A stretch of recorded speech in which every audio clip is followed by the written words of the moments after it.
There are moments in life when the world outside feels louder than the voice within. News, noise, and endless demands pull us in 1,000 directions. Yet, in the Shaolin way, we know that the real battle is never out there. It is here, in the quiet space behind the eyes. In the old training halls of Songshan, my master once told me, if you cannot see the thoughts before they move you, you are not yet free. Those words followed me like a shadow. They are the reason I speak to you today. In this message, I will guide you through the first and most vital step of self-mastery, turning the gaze inward. You will discover how attention left untrained leaks your strength and how just a single shift in awareness can reclaim it. These are not surface-level tips. We will walk into the core of Shaolin mind training, into disciplines whispered from one monk to another, far from the eyes of tourists and seekers chasing quick answers. You will learn how to still the restless flow of thoughts, how to hold your focus like a sword, and why mastery begins not in action but in observation. And by the time you reach the end, you will understand a truth that can change the way you meet every challenge from this day forward. Stay with me. Listen closely. These next moments could be the quiet turning point you have been waiting for. Welcome to Quantum Chi Wisdom. I am Shi Hengyi, and I invite you to join our growing circle of seekers. If these teachings speak to you, subscribe and walk this path with us. The journey inward begins now. There are days when the body feels heavy, when the mind searches for reasons to delay. These are the moments that reveal who you truly are. Discipline is not born in times of excitement or when the path feels easy. It is forged in the quiet hours when no one is watching, when comfort whispers and you choose the harder way. I remember winter mornings in the mountains, the cold biting through my robes. The training yard was covered in frost, the stones so cold they seemed to burn the skin. Every part of me wanted to stay inside, close to the small coal fire, but my teacher would stand at the door, not to order me out, but simply to look at me. That look was enough. It said, you already know the choice you must make. Discipline in the Shaolin tradition is not punishment. It is a promise you keep to yourself. Feelings rise and fall like the wind across the courtyard. One day you feel strong, the next you feel tired. If your actions follow only these changes, your path will break apart like a loose stone underfoot. To transcend feelings is to stand rooted, no matter the season of the mind. It is to bow to the task because it is the right task, not because it feels light or pleasant. There is a deep honesty in this. You learn to trust yourself because you see that your word to yourself is unshaken by mood or pressure. This is the quiet strength we cultivate. A discipline so steady it does not need to shout. A strength that moves whether the heart is calm or storming. And in time this steadiness becomes a refuge, both for yourself and for all who walk beside you. There is a moment in every movement when balance wavers. In Shaolin training, this is not a failure, it is an invitation. The body tilts, the breath shortens, the mind flickers with impatience. And in that instant, awareness steps forward, like a quiet friend, placing a hand on your shoulder. Harmony does not come from holding a perfect stillness. It comes from noticing when you have drifted and gently returning. A master once compared it to walking on a mountain path. The trail is narrow, and your feet will stray to the edges. The art is not in never slipping, it is in recognizing the slip quickly and coming back to the center before the fall. In the courtyard, during forms practice, the younger students often push harder when they feel their stance weaken. They force and the movement becomes rigid. But the elders know that true correction is soft. First they pause inside, without stopping the motion.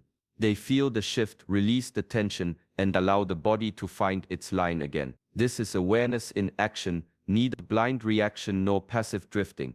Applied beyond the training hall, this becomes a way of living.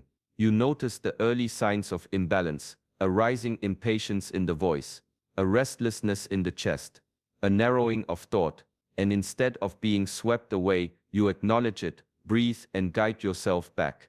In time, awareness becomes the thread holding every part of life together.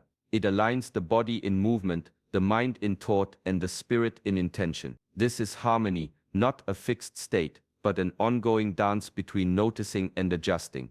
The one who lives in this rhythm carries balance even in the middle of chaos. The first lesson in the training hall is rarely spoken, it is felt. As the body moves through the form, the mind begins to speak its secrets. At first the voice is scattered. I am tired. This is too hard. I want to stop. These are not flaws in technique, they are reflections of what lies within. In martial arts and qigong, every stance, every breath is a mirror. The way you hold your shoulders shows how you carry the weight of life. The way you exhale reveals how much you can let go. The shaking of the legs in a low stance is not just muscle fatigue, it is the meeting point between your limits and your will. The old masters understood this well. They would give a student a single movement to repeat 1,000 times. Not to perfect the shape, but to help them see what arose in the silence between repetitions. Frustration, boredom, pride, each would appear, and each would fade, if the student simply stayed with the practice. In this way, physical training becomes a journey inward. The repetition clears away the noise of the outer world. The breath deepens, the senses sharpen, and the thoughts lose their grip. What remains is a clearer sense of the one moving, the self stripped of masks and pretenses. Qigong in particular teaches this in a softer language. Standing still, arms raised, the body may ache, yet in that stillness the mind is forced to face itself. The tension is not the enemy, it is the doorway. Through it, you learn patience, presence, and the quiet joy of being fully here. To train the body is to train the mind, and in knowing the body deeply, you come closer to meeting the self that has always been waiting beneath the surface. A river that is clouded cannot reflect the sky, no matter how bright the sun above. In the same way, a mind that is restless cannot offer clear guidance to others. Leadership begins not with command but with clarity, and clarity begins with self-awareness. In the temples, those who wished to teach first had to sweep the courtyard for many seasons. It was not a test of strength, but of seeing. As the broom moved, so did the mind, sometimes calm, sometimes irritated, sometimes wandering far away. Only when a student learned to notice these changes without being pulled into them did the masters trust them with the care of others. Mindfulness is this simple art of observation. You watch the thoughts come and go, the emotions rise and fade, without needing to act on each one. In doing so, you stop carrying the weight of every passing storm. Decisions are made from the still center, not from the spinning edges. When you are the calm observer, others feel it.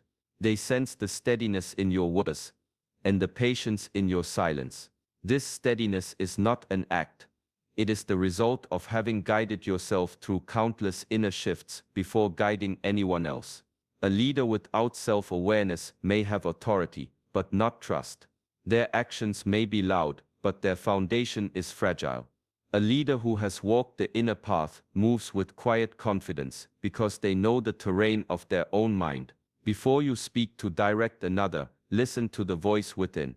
Before you move to correct someone's path, look at the path beneath your own feet. In this way, leadership becomes service, and service begins with mastery over oneself. In the mind of the beginner, the world is wide and alive. Every sound is worth hearing.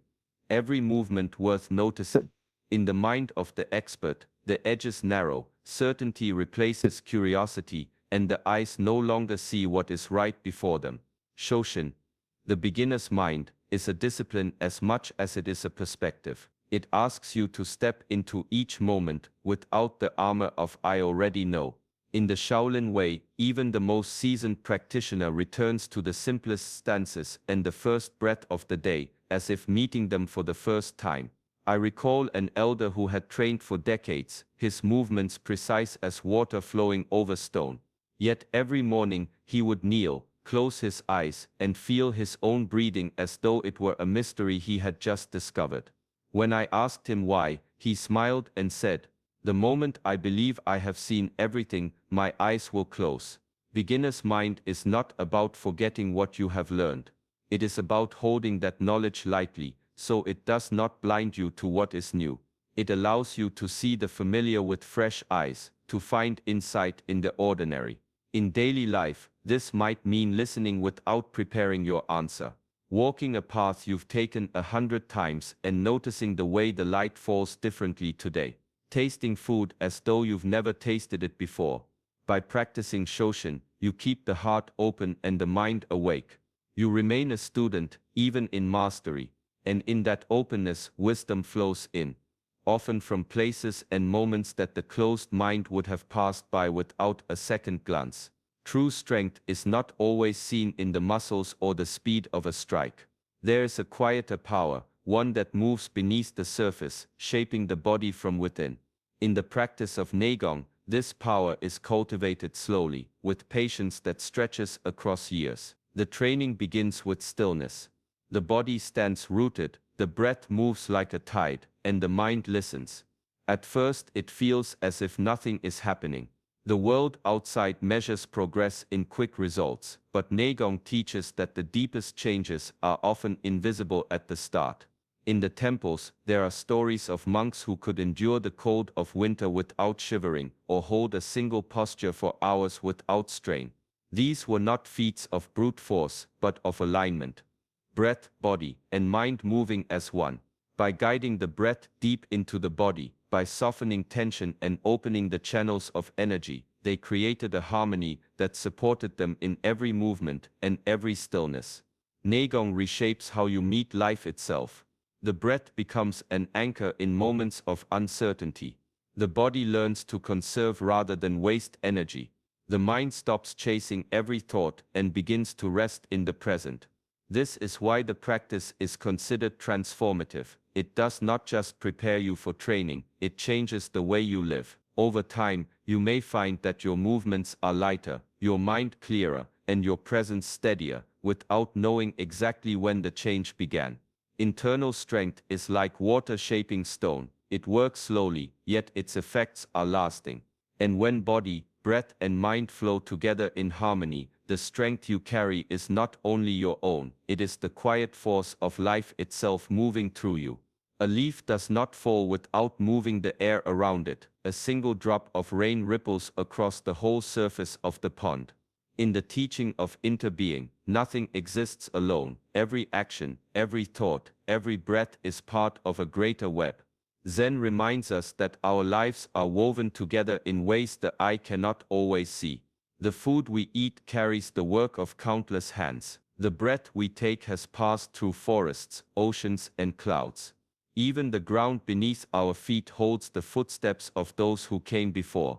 To walk with awareness of this is to live with humility and care. In the training hall, this truth reveals itself in subtle ways. When one student's focus wavers, the energy of the whole group shifts. When a single person moves with calm precision, others naturally begin to match their rhythm. Mastery is not only for the self, it is a gift to all those whose paths cross ours. There is a story of a monk who tended a small garden outside the monastery walls. When asked why he cared so much for the plants, he said, "Every leaf I nourish will one day nourish someone else in ways I may never see." This is the heart of interbeing, acting with the understanding that your influence travels far beyond your sight. When you cultivate discipline, patience, and clarity within, you send ripples through the web of life. The steadiness you hold may quiet the unrest in another. The kindness you offer may travel across time and distance to soften a moment for someone you will never meet. To live in awareness of interbeing is to walk knowing that every step is shared, and that the path you shape is in truth shaped together. Great change is often imagined as a single powerful act, but in the Shaolin way, transformation is built from small stones laid each day. These are the micro-rituals, the quiet moments of practice that weave discipline into the fabric of life. A monk rising before the first light does not think of the years ahead. He thinks only of the next breath, the next bow, the next movement. 5 minutes of standing meditation. A slow sip of tea taken in full awareness, a single page of study read with full attention. These small acts may seem too light to carry weight, yet they are the very structure upon which mastery is built. In the old training halls, a student might be told to sweep the same section of floor every morning. Over time, the hands learn the motion, the mind learns focus, and the heart learns patience. The ritual becomes a signal, no we practice asterisk. It is less about the task and more about the state it cultivates. Micro-rituals carry a quiet power because they remove the weight of beginning. The mind resists large, looming challenges, but it rarely argues with a small step. 5 minutes becomes 10. One breath becomes many. The momentum grows naturally, without force. These simple commitments also act as anchors in the day. When the outer world becomes chaotic, the mind knows it can return to these steady points. Over months and years they carve channels of discipline so deep that action flows without resistance. Mastery is not in the rare burst of effort, but in the steady pulse of daily devotion. In tending to the small moments with care, you prepare yourself for the great ones, until the boundary between the two disappears, and every act becomes part of the practice. A mountain is not climbed in a single leap, it is crossed by placing one foot, then another, again and again. In the Shaolin tradition, this understanding is the cure for hesitation. When the task feels too vast, we begin with the smallest movement possible. Procrastination often hides beneath the feeling of too much. The mind looks at the size of the work and freezes. But a single step breaks the weight of inaction. In the temple, a student struggling with a long form is told, do not think of the whole form. Begin with one stance, stand until it feels natural, then take the next. Soon the form is complete, not because the mountain was conquered at once, but because the path was walked in pieces. This approach applies beyond the training hall. A letter left unwritten for weeks can begin with one line. A room in disarray can be restored by clearing a single corner. The discipline comes not from doing it all, but from starting without delay. Momentum is a quiet ally. Once the body moves, the mind follows. Once the mind engages, the resistance fades. In time, these small beginnings become a habit, and the space where hesitation once lived is filled with action. The Shaolin way does not demand that you finish everything today. It asks only that you take the first step today. Each step carries you closer, not only to the goal, but to a deeper trust in your own ability to move forward. And with each small act, you are no longer the one who waits, you are the one who walks. The path of mastery is not distant. It lives in each choice you make, in each breath you take with awareness. The teachings we have explored, turning inward, holding steady through discipline, moving with harmony, and walking with the mind of a beginner, are not only for the training hall. They are for the moments of everyday life, when the mind drifts or the heart wavers. Begin with what is small, a breath before speaking, a pause before reacting, a single step toward the task you have delayed. These are seeds of transformation, and when tended daily, they grow into the quiet strength that nothing can shake. Remember that your practice is not only for yourself. The balance you hold, the patience you cultivate, the compassion you embody, these ripple outward into the lives you touch, often in ways you may never see. May you walk forward with clarity and calm, carrying these teachings not as heavy rules, but as companions on your journey. If these words have guided or inspired you, we invite you to walk further with us. Like this video, share it with those who may need its message, and subscribe to Quantum Chi Wisdom. Together, we will continue to explore the timeless ways of inner mastery and the living wisdom of the Shaolin path. Peace be with you.